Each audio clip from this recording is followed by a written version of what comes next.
Physics का जो पहला चैप्टर है कूलाम का नियम तथा वैद्युत क्षेत्र, कूलाम का नियम तथा वैद्युत क्षेत्र।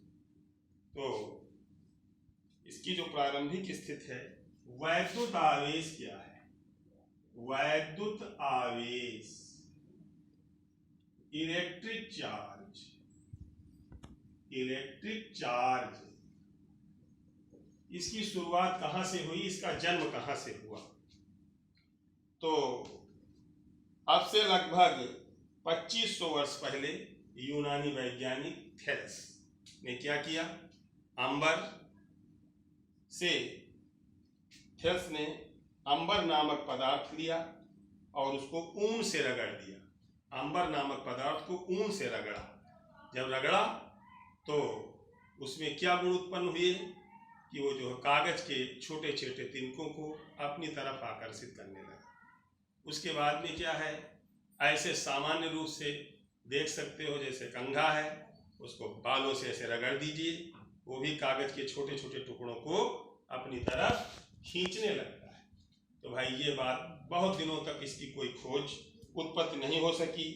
करीब लगभग बहुत साल पहले 2000 वर्षों के बाद इंग्लैंड के वैज्ञानिक डॉक्टर गिलबर्ट ने जो है इसके बारे में बताया, और उन्होंने जैसे कांच है, आबनूस है और गंधक है, लाख है इत्यादि में भी ऐसे गुण बताया कि इसमें गुण भाई ऐसे इसमें भी आ सकते हैं। जैसे हम अंबर को ऊन से रगड़ते थे, उसी प्रकार के गुण इसमें भी उत्पन्न किए जा सकते हैं। तो फिर उसके बाद क्या हुआ, वैज्ञानिक लोगों ने इसकी खोज किया कि ऐसा क्यों है। तो भाई इसकी उत्पत्ति ये हो गई कि भाई इसमें आकर्षित करने का गुण क्यों है? आकर्षित करने का अगर गुण है तो इसके अंदर कोई वैद्युतमय या वैद्युत की उपस्थित हो सकती है। इसकी उपस्थिति के बारे में ऐसी वस्तुओं को कहा गया वैद्युतमय पदार्थ, और इसको कहा गया कि इसमें आवेशित करने का गुण है।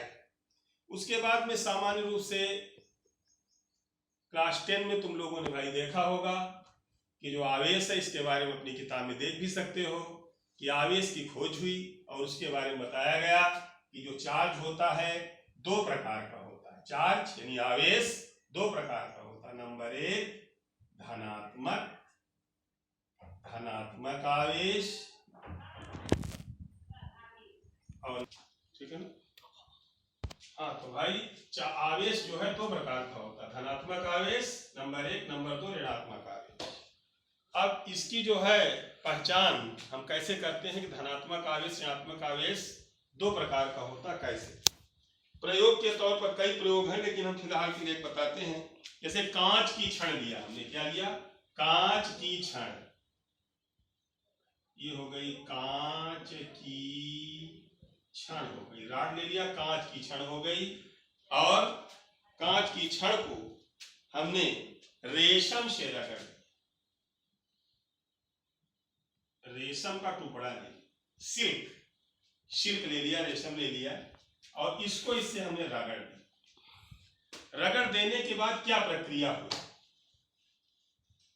कौन इसमें धनावेश होगा, कौन ऋणावेश होगा? तो भाई ये इसमें तुमको स्पष्ट करना है, कौन ऋणावेश होगा और कौन धनावेश होगा। ठीक है। तो इसके बाद में ये हो गया इसमें कि कांच की छड़ से कुछ इलेक्ट्रॉन रेशम पर चले गए, तो ये हमारी हो गई कांच की छड़ धनावेश, और इस पर इलेक्ट्रॉन चले आए, तो ये हो गई हमारी ऋणावेश। तो हमारा आवेश दो प्रकार का हो गया। अभी अच्छा, पॉजिटिव और नेगेटिव। अब प्लस माइनस दो प्रकार के चार्ज हो गए। अब जब दो प्रकार के चार्ज हो गए तो इनकी प्रकृति धनात्मक ऋणात्मक हो गई। अब दो चार्ज अगर हो गए, यानी एक प्लस हो गया और दूसरा भी प्लस, तो भाई दोनों में कैसा बल लगेगा? प्रतिकर्षण बल। कैसा बल? प्रतिकर्षण बल। और अगर दोनों एक प्लस एक माइनस हो तो कैसा बल लगेगा? आकर्षण। अब अगर दोनों निगेटिव हो तब भी कैसा फोर्स लगेगा? प्रतिकर्षण। यानी इससे क्या स्पष्ट हुआ कि अगर समान आवेश हैं तो प्रतिकर्षण और विपरीत आवेश हैं तो आकर्षण बल लगेगा, क्योंकि प्लस प्लस प्रतिकर्षित करेंगे, प्लस माइनस आकर्षित करेंगे। इसी के आधार पर एक हमारे वैज्ञानिक थे, उनका नाम है कूलाम। कूलाम ने अपना एक नियम बनाया, उस नियम को अभी हम आगे तुमको कायदे से समझाएंगे। ठीक, इसके बाद में हम चर्चा करेंगे मूल आवेश क्या है। मूल आवेश हमारा जो है फंडामेंटल चार्ज क्या है? मूल आवेश।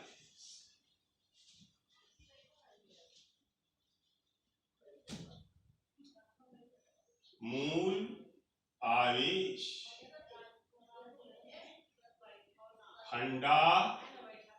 Fundamental charge. मूल आवेश। मूल आवेश भाई क्या होता है?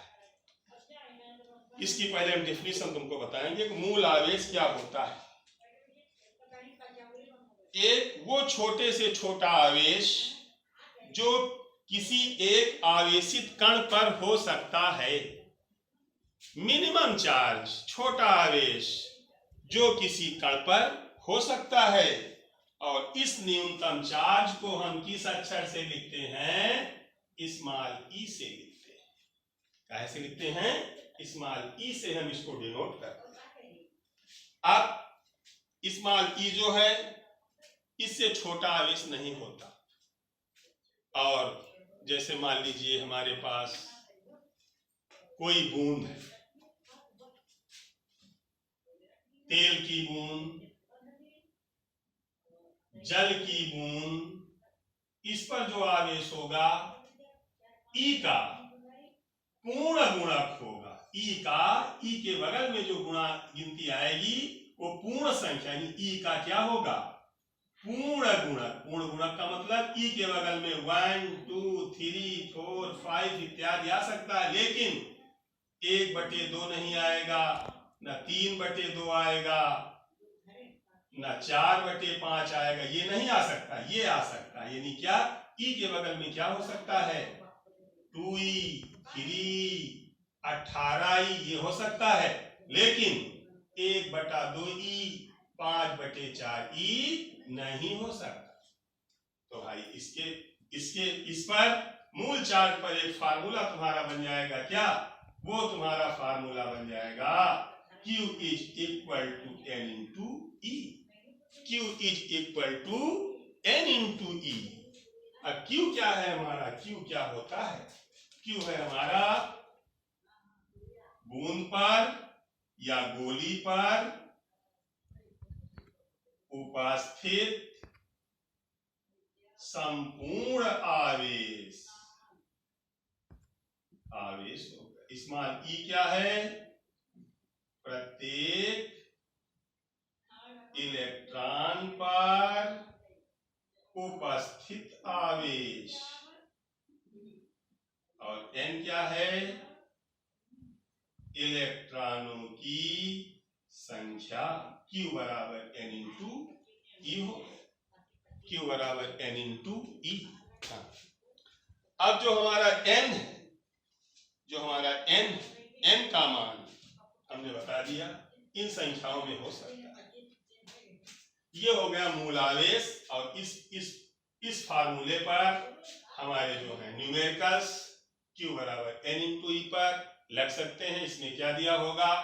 किसी वस्तु पर आवेश दे दिया जाएगा और निकालना होगा कि इसमें कितने इलेक्ट्रॉन्स हैं। अब ये हमारा जो ई है, इलेक्ट्रॉन जो है, इस पर कितना चार्ज होता है? इस पर चार्ज होता है 1.6 गुणे 10 की घात -19 कूलाम। वो भी किस चिन्ह के साथ? माइनस। इलेक्ट्रॉन पर कैसा चार्ज होता है? नेगेटिव चार्ज होता है। इलेक्ट्रॉन पर माइनस चार्ज होता है।